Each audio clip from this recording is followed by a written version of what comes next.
একটা অনুষ্ঠানের ডাক পড়ল এমন একজনের, যিনি ফ্যাসিবাদের মুখপাত্র বলেই পরিচিত। আর সেই মঞ্চটা তৈরি করল জামাত ইসলামী। মূলত 23 এপ্রিল বুধবার রাতে কাকরাইলে ডিপ্লোমা ইঞ্জিনিয়ার্স ইনস্টিটিউটে জামাত ইসলামীর আয়োজন। বাহ্যিকভাবে বলা হয় সম্প্রীতি ও বহুত্ববাদ নিয়ে আলোচনা। এক পর্যায়ে মঞ্চে উঠলেন সন্তোষ শর্মা, একজন সাবেক সম্পাদক, আবার একই সাথে একনায়কতন্ত্রের পক্ষে সরব একমুখ। তার পরিচয়, একসময় কালবেলা পত্রিকায় ছিলেন তিনি। পত্রিকাটি বিরোধী দলের বিরুদ্ধে নানা অপপ্রচারে যুক্ত ছিল বলে অভিযোগ আছে। সরকারের এক পক্ষকে রক্ষা করতেই কাজ করত এই পত্রিকা, এমনটাই বলছে বিভিন্ন মহল। সন্তোষ শর্মা শুধু সম্পাদক নন, স্বৈরাচারী সরকারের দোসর হিসেবেও পরিচিত।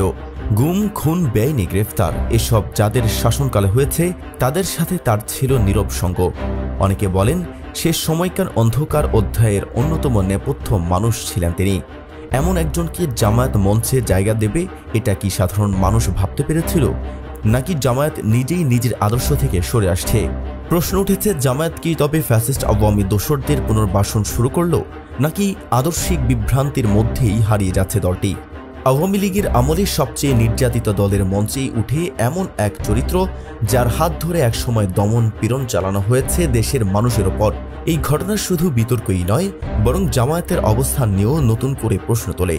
সাম্প্রদায়িক সম্প্রীতির নামে যদি পুরনো স্বৈরাচারীদের জায়গা হয়, তাহলে সাধারণ মানুষের আস্থা কোথায় গিয়ে দাঁড়াবে?